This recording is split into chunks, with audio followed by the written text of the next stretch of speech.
It's 2026, and I'm staring at my screen as an AI assistant suggests plot twists for a story I'm not even sure I started. The characters feel alive, pushing back against my prompts. A century ago, Luigi Pirandello had 6 of them storm a stage in Rome, demanding their author. Today, the mask isn't just slipping, it's becoming the face. This isn't some distant literary puzzle.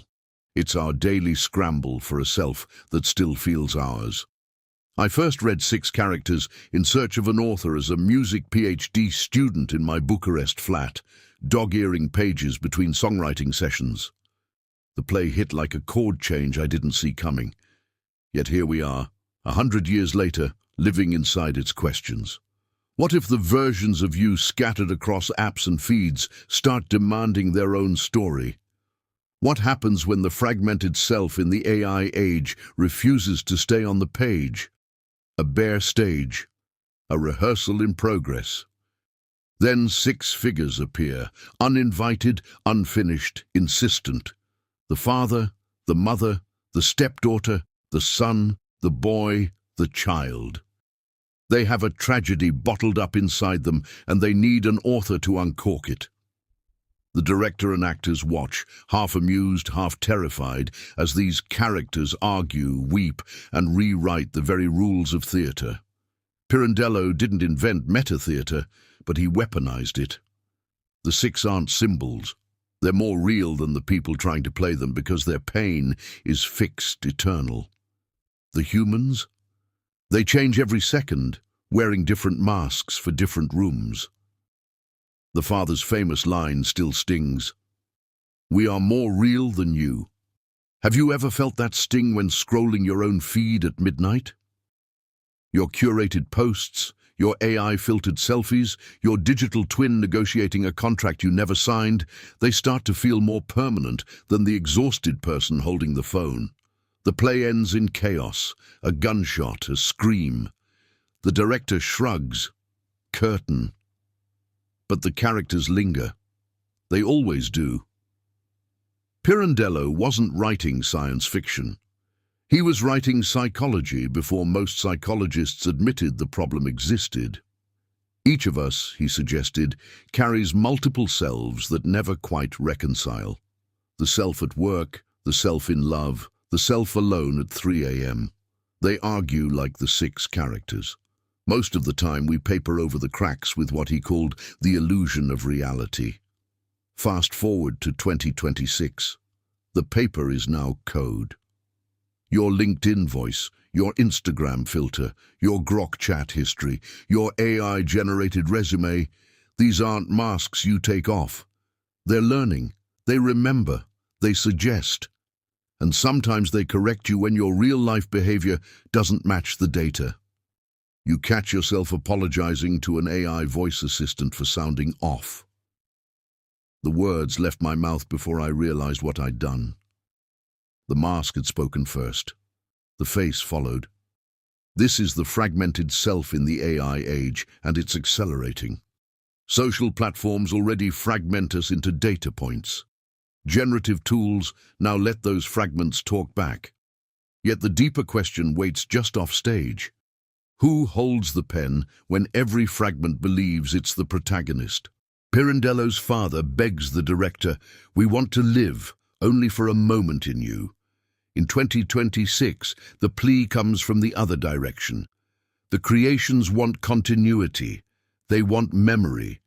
They want copy rights. Agentic AI systems already negotiate contracts, schedule your life, even argue with customer service on your behalf. Digital twins are being patented for posthumous conversation. And somewhere in a lab right now, a language model is probably insisting on a consistent backstory across 10 different user sessions.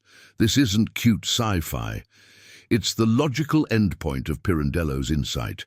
Once something is given coherent identity, whether by ink or by prompt, it starts protecting that identity with surprising ferocity. Psychologists have been catching up to Pirandello ever since. Jung called it the persona, the mask we glue to our faces until we forget the skin underneath. Lacan spoke of the mirror stage, that moment we mistake the reflection for the real. Sartre warned of bad faith, the lie we tell ourselves so we don't have to choose. In 2026, the mirror is algorithmic and the bad faith is crowdsourced. Dissociation rates are climbing.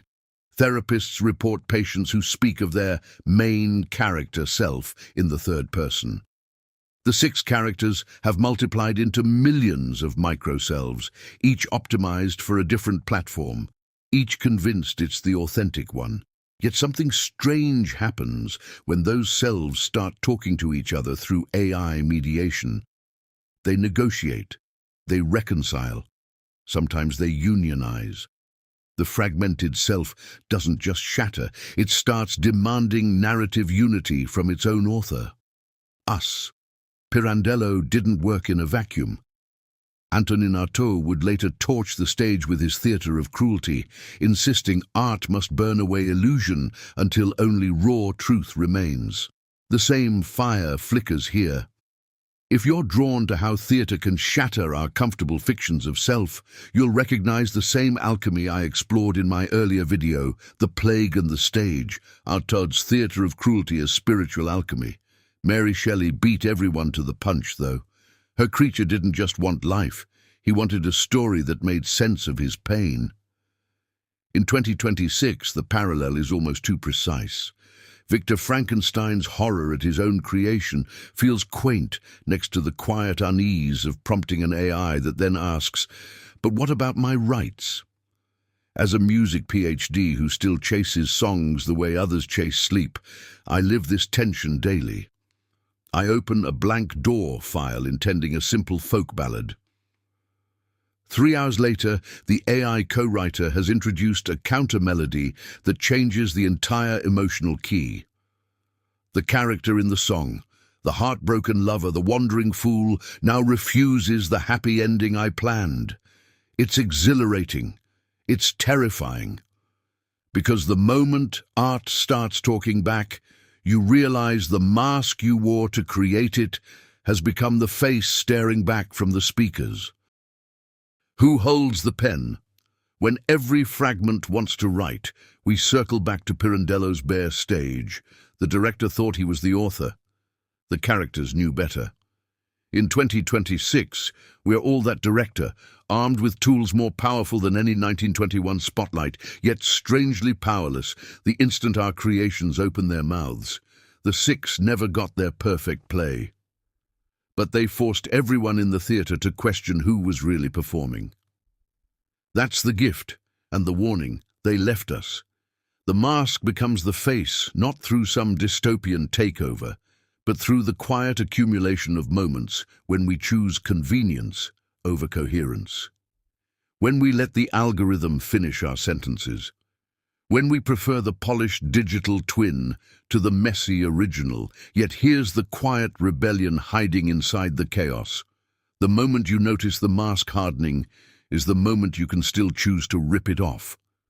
The characters demand an author. Fine. Be the author who listens, then writes anyway, on your own terms, with your own trembling hand. The stage lights are still up. The rehearsal never really ended. The 6 are watching. So are the fragments of you scattered across every server and prompt history. The question isn't whether they'll find their author. It's whether you'll still recognize yourself when they do.